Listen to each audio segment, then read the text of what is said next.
The morning air in Dublin cuts through the city like a blade, cold and unforgiving. Fog drapes the narrow streets as Miguel, a poor delivery boy from Manila, pedals his rusted bicycle between cars and buses. His jacket is thin, stitched at the elbows, and his shoes are soaked from yesterday's rain. Every breath hurts, but stopping is not an option. Each delivery means a few more coins, money that will soon travel across oceans to a family waiting in a crowded neighborhood of Quezon City. Miguel's phone buzzes with another order. He whispers a tired, "Salamat po, Lord," and rides on. Hunger gnaws at his stomach, yet his spirit refuses to break. As he waits outside a cafe, shivering, he hums softly, then sings. The melody is familiar, sacred. Bayang Majaliu, Perlas ng Silanganan, the Philippine National Anthem flows from him like a prayer, warming the frozen street. Passers-by slow down. An elderly Irish woman pauses, hand to her chest. A cafe owner steps outside, stunned by the raw emotion in the boy's voice. Miguel doesn't notice them. His eyes are closed. In his mind, he is back home. Sunlight on tin roofs, his mother cooking rice, his father listening to the radio. Every note carries longing, poverty, and pride. When the song ends, silence hangs heavy. The cafe owner approaches him gently and asks where he learned to sing like that. Miguel answers honestly, "From my country, when life is hard." The man studies him for a moment, then smiles and says words that change everything. "You need to sing on Ireland's Got Talent." Miguel laughs nervously, disbelief flooding his face. But as he rides away, hope rides with him, fragile, trembling, yet alive for the first time in years. Backstage at Ireland's Got Talent, the air feels heavier than the Dublin cold Miguel knows too well. Bright lights buzz above him, reflecting off polished floors that make his worn shoes look even more out of place. He sits quietly on a plastic chair, hands clasped tightly together, fingers rough from months of gripping bicycle handles and food delivery bags. His stomach twists, not from hunger this time, but from fear. Around him, other contestants rehearse confidently. Some laugh, others stretch their voices, dressed in clean jackets and stylish clothes. Miguel keeps his head down. His jacket is borrowed, slightly too big. The small Philippine flag pin on his chest is the only thing he truly owns in this room. He touches it gently, as if drawing strength from home. A producer kneels beside him and asks why he's here. Miguel swallows hard before answering. He explains that he is a delivery boy, earning just enough to survive, sending most of his money back to Manila. Singing, he says softly, is how he remembers who he is when life in Ireland feels lonely and invisible. He isn't chasing fame, he just wants his voice to be heard, once.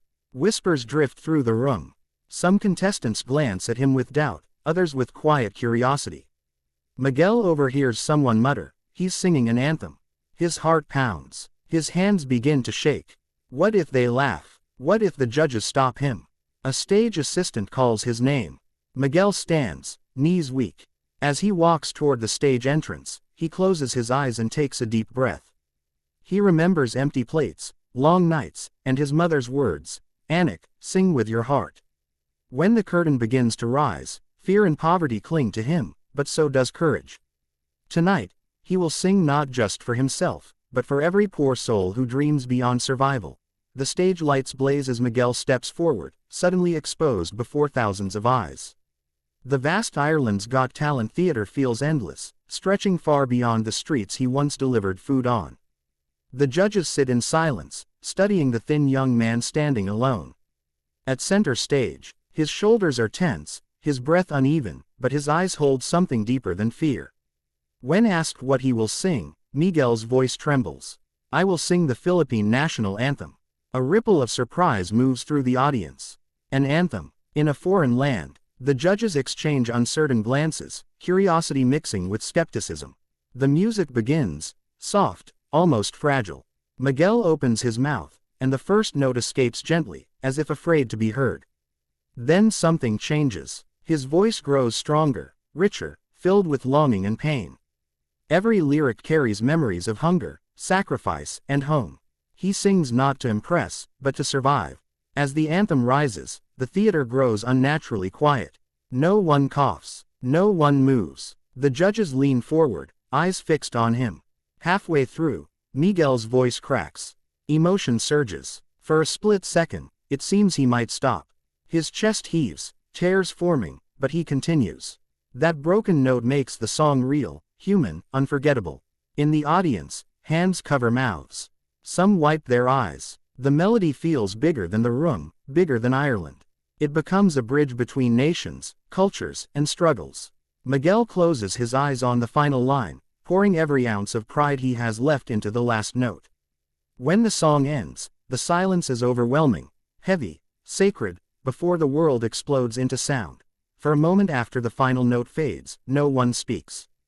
The theater is frozen, suspended in the echo of Miguel's voice. Then the audience rises, one by one, until the entire hall is on its feet. Applause crashes like a storm, loud and endless. Miguel stands motionless, stunned, his hands trembling at his sides. At the judges' table, emotions spill freely. One judge presses a hand to their face, tears sliding down without shame. Another stands, clapping slowly, eyes red and shining. The toughest judge, known for sharp words and colder expressions, tries to speak but fails, their voice breaking mid-sentence. They clear their throat, wipe their eyes, and finally whisper, "That wasn't just a song, that was your life." The camera zooms in as tears roll down their cheeks. "You carried your country, your poverty, and your pride into this room," one judge says, standing fully now. "And you made us feel it." Miguel's knees weaken. He bows his head, tears falling freely. He didn't expect this. Not from people with power, not from strangers in a distant land. Another judge speaks through sobs, "I don't understand the language, but I understood everything." The audience roars louder, chanting his name. Judges press the golden button. Confetti rains down in shining gold, drifting around Miguel like a dream he never dared to imagine. He covers his face, crying openly now, overwhelmed by disbelief and gratitude. "You remind the world," a judge says, voice shaking, "that talent doesn't come from comfort, it comes from struggle." As the tears continue, one truth becomes clear. This poor delivery boy didn't just earn approval. He touched hearts, broke barriers, and changed the room forever. Confetti still floats through the air as Miguel stands on stage, overwhelmed by the noise, the lights, and the love pouring toward him. His chest rises and falls rapidly, as if he has just run the longest delivery of his life. Only moments ago, he was a poor delivery boy struggling to survive in Ireland. Now, the world is chanting his name. Backstage, contestants and crew approach him with hugs, handshakes, and tearful smiles.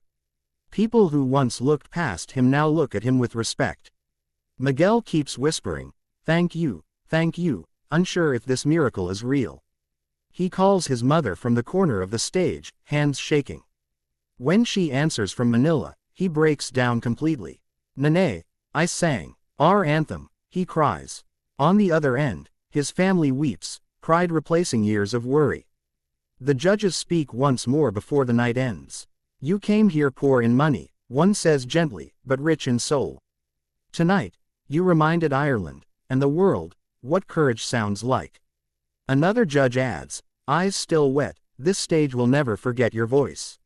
News spreads fast. Social media explodes. Headlines read, "Poor Filipino delivery boy moves Ireland to tears." Messages arrive from Filipinos across the globe, thanking Miguel for making them feel seen, heard, and proud. When Miguel finally steps outside into the cool Dublin night, the city feels different. He is still poor. He will still work hard. But something inside him has changed forever. He is no longer invisible.